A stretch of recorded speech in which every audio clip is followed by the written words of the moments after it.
오늘 우리에게 주시는 말씀은 요한복음 15장 4절로부터 5절의 말씀입니다. 요한복음 15장 4절로부터 5절의 말씀, 우리 한 목소리로 함께 합독하십니다. 함께 하십니다. 내 안에 거하라, 나도 너희 안에 거하리라. 가지가 포도나무에 붙어 있지 아니하면 스스로 열매를 맺을 수 없음 같이 너희도 내 안에 있지 아니하면 그러하리라. 나는 포도나무요 너희는 가지라. 그가 내 안에 내가 그 안에 거하면 사람이 열매를 많이 맺나니 나를 떠나서는 너희가 아무것도 할 수 없음이라. 아멘.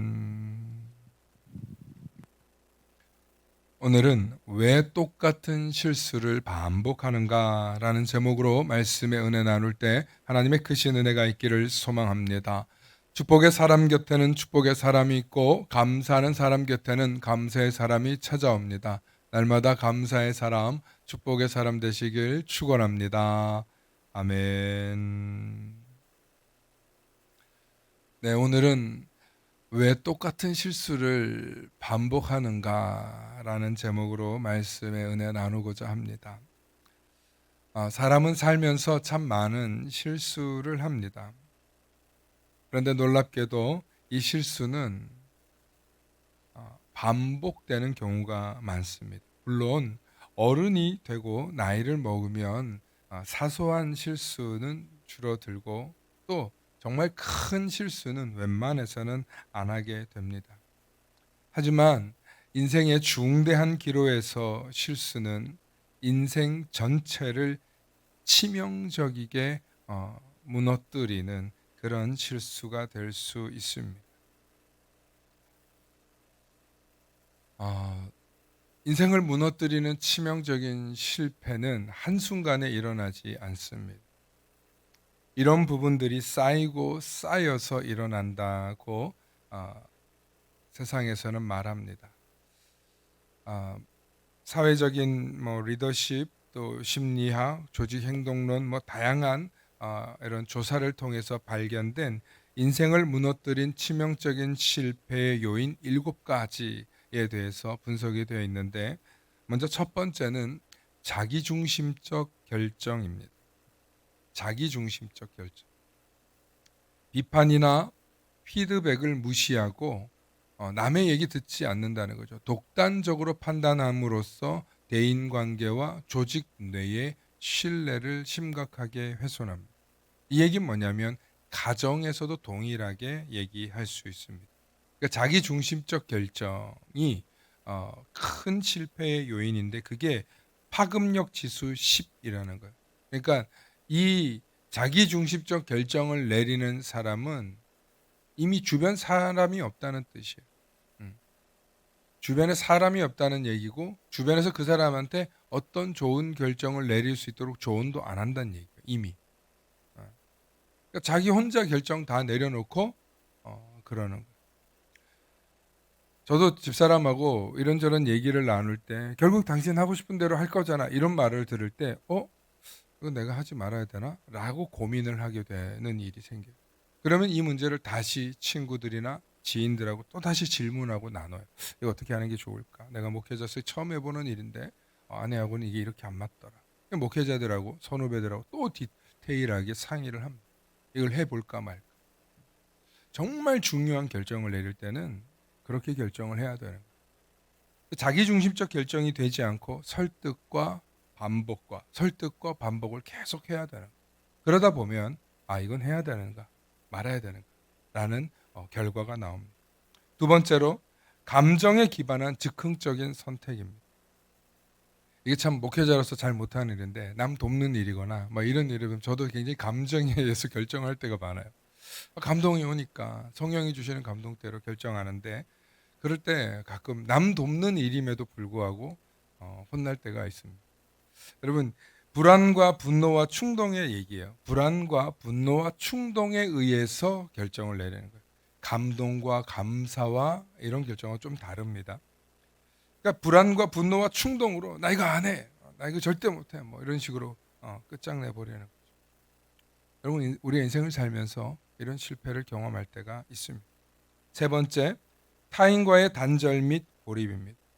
사회적 관계와 상호작용을 회피하면서 심리적인 고립 상태로 빠지게 되고 회복 탄력성을 회복하지 못하는 거예요. 저하되는 거죠. 그러면 자존감도 저하되는 거예요. 그러니까 타인과의 관계가 단절될 때 인간은 굉장한 큰 실패를 경험했다고 느낍니다. 네 번째는 실패에서 학습하지 않았다는 거예요. 실패에서 학습하지 않는 거예요. 자기 성찰을 하지 않는 거예요. 자기 반성을 하지 않는 거예요. 내가 그때 왜 실수를 했지? 이것은 개인의 성장과 문제 해결 능력과 연관되어 있습니다.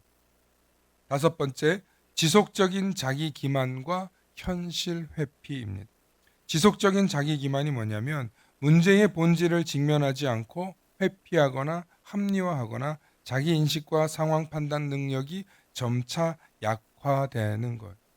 여섯 번째, 신뢰 기반의 관계를 손상하는 것.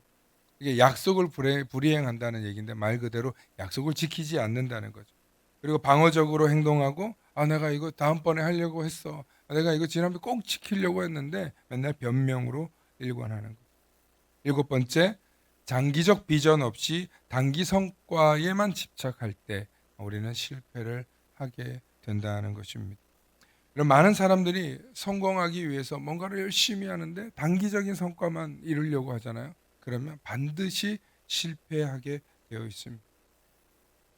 이 실수와 실패가 반복되는 인생은 결코 자기 삶의 진정한 주인으로 살아가기 힘듭니다. 왜냐하면 뭔가를 하기만 하면 실수하고 실패하면 주변에서 칭찬을 더 많이 하겠습니까? 비판을 더 많이 하겠습니까? 당연히 비판을 더 많이 할 것입니다.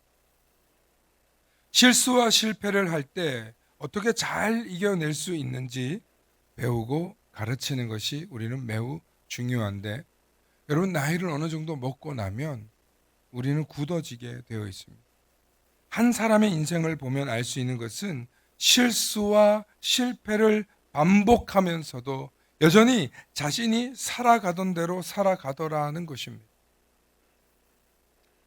우리가 예수님을 믿으면서 진리를 깨닫는 것, 참 자유를 누리는 것, 이 모든 것이 사실은 이 속에 담겨 있습니다. 우리가 예수를 믿으면서 진리를 깨닫는 것, 참 자유를 누리는 것, 이 모든 것이 이 속에 담겨 있다는 것. 여러분, 이게 무슨 얘기냐면 대부분의 사람은 자신이 옳다고 여기며 살아갑니다. 옳다고 믿고 살아갑니다. 그리고 내가 지금까지 해왔던 대로, 내가 아는 대로 살아간다는 것입니다. 즉, 이런 말이 있죠. 아는 만큼 보이고 아는 만큼 들린다는 소리가 있죠. 제가 언젠가 설교 시간에 여러분들에게 들려준 적이 있어요. 외국어로 주는 그리스도시요 살아계신 하나님의 아들, 이거를 외국어로 들려주는데 하나도 못 알아듣는 거예요. 근데 우리말로 알아들으니까 저게 저 내용이구나 알아듣는 거예요. 아는 만큼 들리고 아는 만큼 보인다는 게 뭐냐면 내가 아는 만큼 행동할 수 있고 아는 만큼 실천할 수 있고 아는 만큼 그 사람이 되어 있다는 뜻을 의미하는 거죠. 내가 그만큼 알지 못하면서 뭘 다 아는 척하면서 살아가려고 하는 게 사람들의 특징이에요. 왜? 모른다 소리 하기 싫어서. 내가 부족하다는 거 인정하기 싫어서. 그래서 사람들은 자신이 문제가 있다고 보기보단, 자기가 부족한 사람이라고 보기보다는 언제나 내가 옳았어, 내가 맞았어, 내가 다 알아.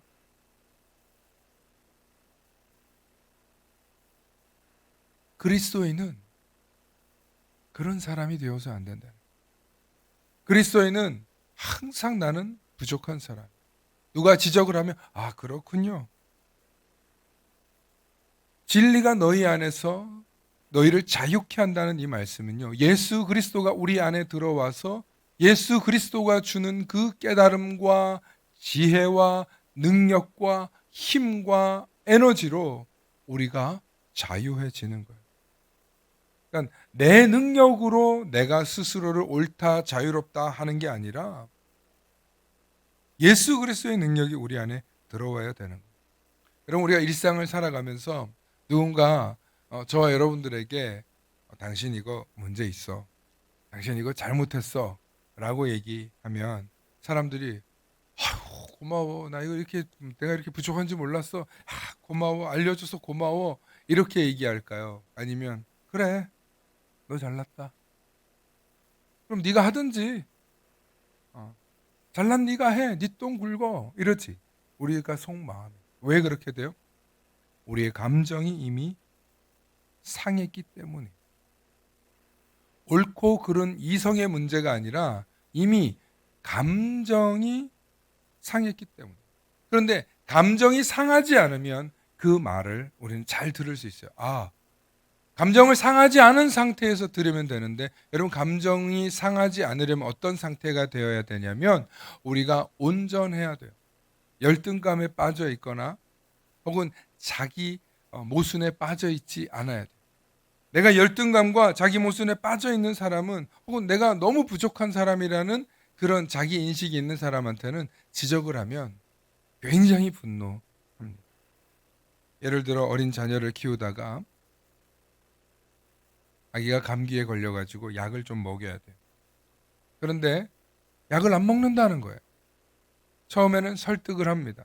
약을 먹어야 병원에 안 가고 주사 안 맞을 수 있어. 설득을 해요. 그런데 이제 출근 시간이 다가와요. 아이 등교도 시켜야 돼요. 시간은 없는데 애는 끝까지 안 먹겠다고 떼를 써요. 그러면 어떻게 돼요? 슬슬 화가 나기 시작합니다. 그럼 먹든가 말든가, 학교를 가든가 말든가, 이렇게 된다는 거예요. 그런데 조금 힘이 있는 사람은 어떻게든 설득을 하고 조건을 제시하거나 애가 거절할 수 없는 치트키를 사용할 수도 있을 것입니다. 우리가 일상을 살아가면서 대단히 크게 옳고 그름의 문제가 아닌, 사실은 사소하고 별일 아닌 일에도 우리는 시간과 감정을 소비해야 됩니다. 그래서 우리의 감정을 다스릴 에너지가 고갈된 상태로 살아갈 때가 많습니다. 세상을 살아가고 있는 많은 사람들이 사실은 직장에 갈 때 이 감정의 에너지를 고갈된 상태에서 갈 때가 너무 많아요.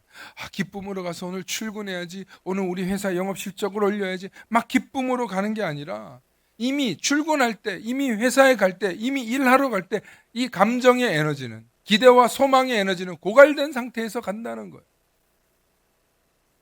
그런데 직장 가서 상사도 만나야 되고 또 뭐도 만나야 되고.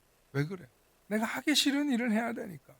내가 정말 이 일을 통해서 기쁨이 있는 게 아니니까. 자기 삶의 주인이 되어서 하는 일이 아닐 때 우리는 감정의 에너지가 완전히 고갈된 상태로 돌아다니는 거예요. 그러니까 화가 나 있어요. 짜증이 나 있어요. 그런 상태가 되면 뭘 반복한다고요? 실수를 반복한다는 것입니다. 그래서 우리는 이 감정의 에너지를 충분히 채울 수 있는 방법을 알아야 돼요. 오늘 오후에 이 감정의 에너지가 고갈되어 있는 우리 성도들에게 어떻게 하면 오후 시간에는 감정의 에너지를 좀 충만하게 할 수 있을까라는 2부의 메시지를 준비했습니다. 먼저 오늘은 왜 똑같은 실수를 반복하는가? 왜 똑같은 실수를 반복하는가? 아까 7가지를 압축해서 보면 그 첫 번째가 바로 실패를 통해서 배우지 않기 때문이라는 것입니다. 실패를 통해서. 하나님께서도 성경을 통해 자기 백성들이 실패를 통해 이렇게 살면 안 된다는 것을 기록해 놓은 것이 성경이고 율법입니다. 그래서 실패를 통해서 하나님 우리에게 무언가를 가르치려고 하는데, 우리는 어떻게 생각하냐면, 왜 이런 일이 나한테 일어나지? 왜 하필 나한테 이런 재수없는 일이 일어나서, 왜 하필 난 이렇게 힘든 일이 일어났지? 난 정말 운이 없나 봐. 난 정말 재수가 없나 봐. 이렇게 운이나 재수에 탓하는 경우가 있어요. 또 어떤 사람은 이거 어떻게 벗어날까? 그냥 이 상황과 이 사건으로부터 벗어날 생각만 하는 거예요. 어떤 문제든지 그 문제를 다가왔을 때 이걸 고민하고 이 실패 속에서 혹은 이 실수 속에서 어떻게 하면 이 문제를 해결할까? 하는 그 해결 방법의 기회를 놓치면 우리는 자기 성장의 기회를 놓친다고 해요. 우리가 아이들을 가르치면서 계속 반복되는 실수를 할 때 이거 아니야. 처음에는 말로 하죠. 그 다음엔 화도 내고 나중에는 매를 들기도 합니다. 그러면 애들은 대부분 똑같은 실수를 하지 않습니다. 성경에서 실패는 고난과 아픔으로 표현되곤 합니다. 실제로 수많은 실패들은 결국 우리 인생에 궁극적인 어려움이 되기 때문입니다. 그래서 어릴 때부터 이 실패와 실수를 통해 아주 건강하고 훌륭한 인격체로 자라나야 앞으로도 고난과 실패를 겪을 때 잘 이겨낼 수 있는 힘이 생기는 것입니다. 그래서 어린아이 때뿐만 아니라 나의 실수와 실패를 통해 고난이 찾아왔으면 우리가 해야 될 일이 무엇이냐면 하나님 어떻게 해야 되죠? 하나님 이 문제를 해결할 수 있는 무엇을 달라고? 지혜를 달라고. 이 문제를 극복해 나아갈 수 있는 뭘 달라고? 힘을 달라고. 이 문제를 극복해 나갈 수 있는 지혜와 힘과 또 새로운 탈출구를 하나님 열어달라고 간구하면 돼요. 그리고 또 하나 반드시 우리가 깨달아야 되겠냐? 주님 이 고난을 통하여서 제가 무엇을 배우기 원하십니까? 주님 제가 이 고난을 통해서 무슨 잘못 때문에 이렇게 된 게 아니라 이 고난을 통해서 무엇을 배우기 원하십니까? 하나님 저에게 뭘 주시려고 왜 나 같은 사람에게 이런 고난을 이런 아픔을 주시냐고 질문해야 되는 거예요.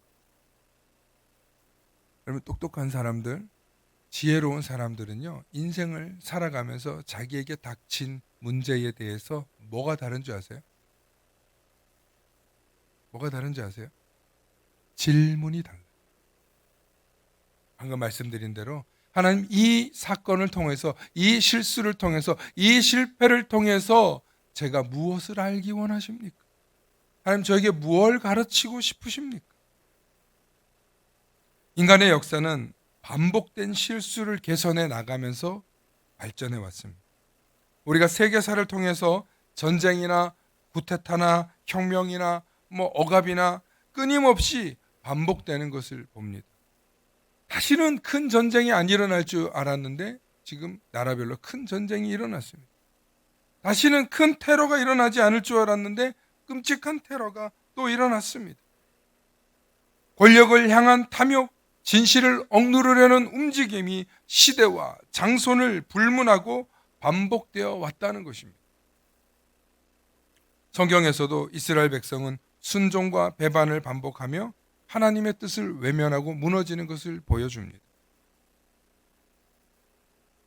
오늘은 5.18 민주화 운동을 기념하는 날입니다. 각 방송에서 오늘 지금쯤 방송들을 준비하고 하고 있을 것입니다. 1980년 5월 18일 민주화 운동은 억압과 통제와 비인간적인 폭력에 대한 전 국민들의 저항이었습니다.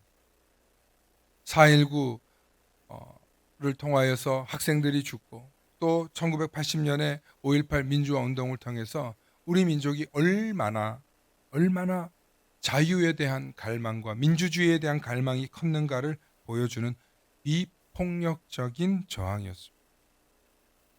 자유를 갈망하던 광주 시민들의 희생으로부터 더 나아가 전국으로 확산된 이 민주화 운동은 대한민국의 눈부신 발전을 이룩하는데 큰 밑거름이 되었습니다.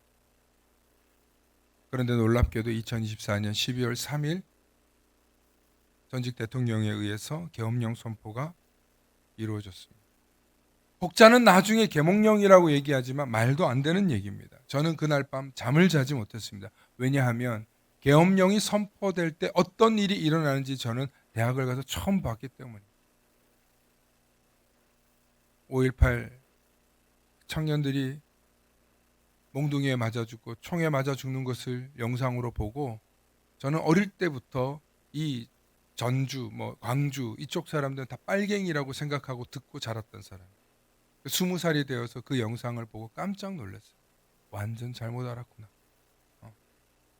북한 사람들은 뿔 달린 도깨비들인 줄 알았어요. 그렇게 교육받고 자랐던 제가 대학 가서 그 장면 보고 얼어버렸어요. 국가가 국민을 저렇게 탄압하는 것을 보고 우리나라가 저랬다고. 저것을 딛고 일어나서 수많은 젊은이들의 희생과 그 가족들의 피눈물과 한 맺힌 시간들을 극복해 나아가면서 우리의 민주주의는 꽃피웠던 건데, 그렇게 저에게는 계엄령 선포가 엄청난 충격적인 사건으로 두려웠어요. 왜냐하면 다음날 우리의 출퇴근부터 시작해서 이동이 모든 것이 통제될 수 있다는 것을 알기 때문입니다. 그런데 이번에 많은 국민들이 깨어 있었고 과거의 희생을 기억함으로 그 시도를 막아낼 수 있었습니다. 왜일까요? 기억했기 때문입니다. 여러분, 토인비가 그런 말을 했습니다. 역사를 잊은 민족은 미래가 없다. 근데 우리는 역사가 아픈 역사를 극복해 나가면서 다시는 같은 비극을 허락하지 않겠다는 그런 각오가 있었기 때문에 지연할 수 있었고 결국에는 막아낼 수 있었습니다. 고난과 아픔을 통해 배운 역사는 결국 오래 기억에 남는 법입니다. 두 번째, 사람들이 자꾸 실수하는 이유는 바로 자기 자신을 모르기 때문입니다. 여러분, 사람들은 보통 자기 자신을 과소평가하거나 과대평가합니다. 나는 이 정도는 스스로 이겨낼 수 있어. 예, 그러실 수 있죠. 그런데 20대 때와 40대 때와 60대 때 똑같습니까? 달라요. 우리는 착각하거나 반대로 나는 절대로 못 고쳐. 나는 절대로 바뀌지 않을 거야. 또 이렇게 체념하기도 합니다. 많은 그리스도인들이 신앙과 삶이 분리되어서 자기 성장이 안 이루어지는 거거든요. 여러분, 진짜 그리스도인은 자기 자신이 얼마나 부족한 사람인지를 깨달아가는 사람인들인 줄로 믿으시길 축원합니다. 예수 그리스도 앞에서, 전능하신 하나님 앞에서 우리를 볼 때 우리가 얼마나 연약한 존재입니까? 그리고 하나님께서 우리를 지으셨을 때 그 연약하고 보잘것없는 우리들이지만 이런 연약한 우리를 사랑하신다는 거죠. 그러니까 부족한 상태로만 머물러 있는 게 아니라 하나님이 이 부족하고 연약한 우리를 통하여서 함께 일하시기 원하시는 하나님을 알아갈 때 그것이 우리의 인생이거든요. 그리고 그것이 나를 알아가는 거거든요. 바로 그럴 때 우리는 점점 더 발전해 나아가는 우리 자신을 보게 됩니다. 그런데 나 자신을 몰라. 내가 얼마나 교만한지, 내가 얼마나 죄인 덩어리인지, 내가 얼마나 탐욕스러운 존재인지를 모르면 발전이 없습니다. 변화하지 않겠다는 거죠. 그런데 하나님의 사람은 어떤 사람이냐? 앞서 말씀드린 대로 죽어도 안 돼 라고 했던 걸 이번엔 내가 죽어볼게. 이번엔 내가 져 줄게. 이번엔 내가 포기할게. 과감하게 털어버리는 거예요. 그런데 그것은 내 결정이 아니라 성경이 주는 지혜로, 하나님이 주시는 감동으로 그렇게 결단하는 거예요. 그래서 진짜 그리스도인은 오른쪽으로 가야 한다고 해서 오른쪽으로 막 달리다가도 하나님이 그거 아니야, 돌아설 수 있는 사람이 진짜 그리스도인인 줄로 믿으시길 축원합니다. 그래서 우리는 우리가 옳다고 여기던 것들이 붕괴될 때 돌아설 수 있는 거예요. 내가 확실하다고 믿었던 것이 붕괴될 때 돌아서는 것. 성경은 그걸 회개라고 합니다. 그러므로 성경은 스스로를 결코 변화할 수 없고, 성경은 우리가 예수 그리스도 안에 있을 때 반드시 변화할 수 있다고 가르칩니다. 오늘 본문인 요한복음 15장 5절 말씀을 보십시오. 나는 포도나무라, 너희는 가지라. 그가 내 안에, 내가 그 안에 거하면 사람이 열매를 많이 맺나니. 진짜 중요한 건 이 빨간색이에요. 나를 떠나서는 너희가 아무것도 할 수 없음이라. 맞잖아요. 여러분, 포도나무에 가지가 포도나무에 붙어 있어야 열매를 맺잖아요. 떨어져 있으면 어떻게 돼요? 물과 영양분이 공급되지 않아서 메말라 버리고 결국에는 열매도 못 맺고 나중엔 불쏘시개가 되는 거죠. 우리 그리스도인은 몸통이신 예수 그리스도에게 붙어 있을 때 우리는 뭐든지 할 수 있는 거예요. 그래서 빌립보서 4장 13절에 내게 능력 주시는 자 안에서 내가 모든 것을 할 수 있느니라. 내게 능력 주시는 자 안에서 in Christ 예수 그리스도 안에서 모든 것을 할 수 있다는 거예요. 예수 그리스도 안에 있으면 우리는 무엇이든지 할 수 있는 줄로 믿으시길 축원합니다. 여러분, 우리가 할 수 없는 일이 얼마나 많습니까? 그 할 수 없는 수많은 힘들을 바라보면서 나는 저걸 어떻게, 난 저걸 감당할 수 없어. 아니요, 하나씩 하나씩 해 나가면 되는 거예요. 인생을 살아보니까 한순간에 어떻게 100층 빌딩을 짓습니까? 한순간에 어떻게 천리길을 달려갑니까? 한 걸음부터죠.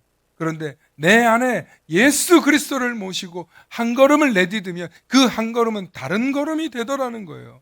내 안에 예수 그리스도를 모시고 한 층을 지으면 그 한 층이 다른 층이 되더라는 거예요. 우리 인생에서 한 걸음 한 걸음씩 나아가야 돼요. 우리가 얼마나 연약한 존재인지를 깨닫고 얼마나 부족한 존재인지를 깨달을 때 하나님의 필요성, 예수 그리스도의 필요성을 간절히 깨닫고 매달려 보는 거예요. 그러니까 내가 얼마나 부족한 사람인지 깨닫는 거예요. 그러나 그 깨달음으로 끝나는 게 아니라, 자기 자신을 모르는 것으로 끝나는 게 아니라 예수 그리스도가 나와 함께 하시면 내게 어떤 능력이 일어날지 모른다는 그런 기대와 소망이 저와 여러분들에게 있으시기를 축원합니다.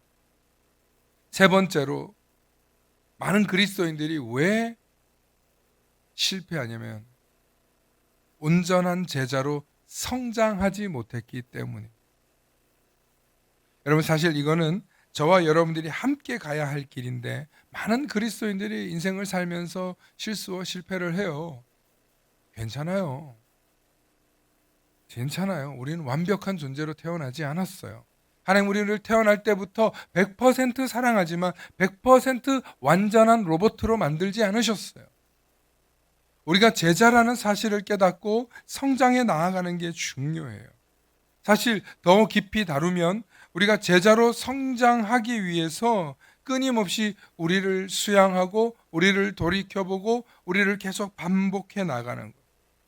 제자 훈련은요, 자기 인격 수양이 들어있는 거예요. 말과 행동과 이 모든 게 뭐예요? 태도예요. 태도. 우리가 제자라는 태도, 내가 오늘도 배워 나가야 한다는 태도, 내가 오늘도 나의 이 부족함을 주님이 채워준다는 태도, 그런 제자의 태도가 있는 사람은 단순히 교회에 출석하는 게 아니라 예수님의 성품과 예수님의 삶의 방식을 배우고 따르는 사람을 의미한다는 것입니다. 이를 위해서 성경 공부를 넘어서 마음의 회복과 성품의 변화와 성경적인 자기 변화가 일어난다는 것입니다. 그러므로 제자 훈련을 하지 않으면 우리의 삶은 계속 제자리 걸음에 머무를 수밖에 없습니다. 그러나 참된 제자는 실수를 통해서 배운다는, 넘어져도 다시 일어난다는, 실패 속에서 하나님 저에게 무엇을 가르치시려고 합니까? 라는 질문을 할 수 있게 된다는 거예요. 할렐루야. 여러분, 이것이요, 나이가 많으시다고 해서 포기하면 안 되는 거예요. 우리는 끊임없이 하나님이 주시는 지혜와 하나님이 우리에게 공급하시려고 하는 그 깨달음을 통하여서 우리에게 생각과 마음의 변화가 일어나는 거예요. 그리고 소망이 생기는 거예요. 그리고 그 소망을 통하여서 우리는 늘 하나님의 말씀을 영양분 삼아서 하루하루 믿음으로 승리해 나아가는 거예요. 세상을 바라보십시오. 직장을 바라보십시오. 가정을 바라보십시오. 매일매일 해결해야 될 문제가 산적해 있습니다. 정신을 차릴 수 없을 정도로 세상은 바쁘게 돌아가고 있고, 정신을 차릴 수 없을 정도로 우리 삶에 해결해야 될 문제는 너무나 많습니다. 그럴 때 우리는 어떻게 해야 될까요? 따라합시다. 전 갑자기 그 말이 생각나요. 진짜 중요해요. 엄마들이 혹은 부모님들이 그렇게요. 막 힘이 없고 지쳤을 때 따릅시다. 밥 한 술 떠. 그 밥 한 술만 뜨라는 거예요. 한 술이 들어가면 그 다음에 또 한 술 먹고 한 술 먹게 되잖아요. 여러분 참 우리 조상들의 말 중에 참 이 힘이 되는 말인데요. 저도 그런 경험을 많이 했고요. 밥 한 술 떠. 그 밥이 들어가야 사람이 사는 것처럼 우리 그리스도인들은 이 말씀의 밥 한 술을 떠야 되는 줄로 믿으시길 축원합니다. 여러분 우리는 말씀으로 공급받는 이 힘 가지고 일주일을 살아내는 거예요. 또 다음 주 여러분들의 삶에 일어나는 또 일어나야 되는 극복해야 되는 예상치 못했던 문제들이 왜 안 터지겠습니까? 그때 말씀의 밥 한 술 드실 수 있기를 축원합니다. 마지막으로 같은 실수를 반복하지 않는 비결이 있습니다. 그것은 우리에게 일어나는 똑같은 실수와 반복은 반드시 극복할 수 있고 더욱더 실수를 줄일 수 있고 그리고 그 실수를 통하여서 우리가 승리할 수 있을 것입니다. 진짜 그리스도인으로 성장하면 그게 가능하다는 것. 진짜 그리스도인이 되면 실수와 실패든 다 상관이 없습니다. 내가 진짜 그리스도인, 내가 참 제자가 되기를 소망하면 하나님은 여전히 내게 일하시고 나에게 사소하게 일어나는 이 많은 실수와 실패가 아무것도 아닌 게 되는 거예요. 우리가 어릴 때 언제는 안 넘어져 봤습니까? 우리가 살면서 언제는 안 다쳐 봤습니까? 다치고 넘어지고 실수하고 그랬던 우리의 수많은 태도들, 수많은 잘못들, 수많은 실패들이 있잖아요. 그렇다고 해서 우리의 부모님 우리를 포기했습니까? 그렇다고 해서 내 인생을 내가 포기했습니까? 포기하지 마시기 바랍니다. 같은 실수를 반복해도 반드시 승리하는 비결은 하나님께서 여전히 나와 함께 하신다는 어떤 절망과 어떤 실패와 수천만 번의 실패 속에서도 반드시 하나님은 나를 붙들고 도우시는 분이라는 사실을 믿어 의심치 않으시길 축원합니다. 아주 유명한 말이 있죠. 실패는 성공의 엄마다. 실패는 성공의 어머니라고 한 이유는 수많은 실패를 통해서 한 번을 성공하면 그게 성공일까요? 실패일까요? 성공이에요. 여러분 과학자들이나 똑똑하고 많이 배운 학자들이나 연구자들이요. 한 번의 성공을 위해서 수많은 실패를 경험하는 거예요. 아인슈타인이든 에디슨이든 그 똑똑하다는 사람들이 수많은 연구들을 하면서 하나의 업적을 낼 때까지 얼마나 많은 실패를 했겠습니까? 그 유명하다는 뭐 야구 선수들 수많은 홈런을 때린 이승엽 이런 사람들 얼마나 많은 삼진을 당했겠습니까? 수많은 실패가 있었기 때문에 승리할 수 있었던 거예요. 수많은 골을 넣는 사람도 수많은 슈팅이 빗나갔기 때문에 골이 되는 거예요. 반복되는 실수와 실패를 통해서 우리가 좌절할 수 있죠. 절망할 수 있죠. 치명적인 실패를 통해서 인생이 소위 말하는 요즘 젊은 애들 말대로 나락갈 수 있죠. 그런데 그게 다가 아니에요. 생명이 붙어 있으면 하나님이 우리 속에 있으면 우리를 통해서 하나님은 반드시 놀라운 일을 이루실 줄로 믿으시길 축원합니다. 진짜 그리스도인으로 성장한 사람은 실수와 실패조차도 하나님의 도구임을 알게 됩니다. 솔직히 우리의 인생은 고난과 실패의 연속입니다. 그러나 그 실패는 단 한 번의 진짜 성공을 위한 과정입니다. 그렇다면 우리의 최후 승리, 최종 승리 어디에 있습니까? 하나님 나라에 가는 그날까지 우리가 이 땅에서 살면서도 하나님 나라를 소망하면서 살아가는 것, 이 땅에서 하나님 나라를 사는 것. 여러분 하나님 나라 어떻게 삽니까? 하나님 나라를 어떻게 살아갈 수 있습니까? 하나님과 동행하면 그 어디나 하늘나라. 할렐루야 찬양하세. 내 모든 죄 사함받고 주 예수와 동행하니 그 어디나 하늘나라. 할렐루야. 우리가 이 땅에서 하나님 나라를 사는 건 그 어디서나 주님과 동행하면 우리는 하나님 나라를 사는 것입니다.